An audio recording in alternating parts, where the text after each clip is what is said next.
Hey guys, today I'm reviewing Autodesk Inventor in 2025 and we're asking, is it the underrated alternative to SolidWorks you've been overlooking? So Inventor is a professional 3D CAD software used for mechanical design, simulation, and product engineering. It's known for being precise, powerful, and built for manufacturing, especially in industries like aerospace, automotive, and industrial equipment. Inventor shines with parametric modeling, sheet metal design, frame generator, and integrated simulation. The iLogic automation tools in Inventor make it a base for repetitive tasks and custom configurations.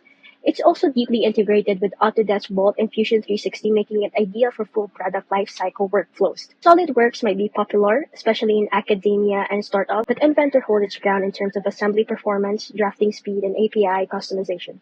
Inventor also tends to handle large assemblies more smoothly for many users, especially with recent updates in 2025.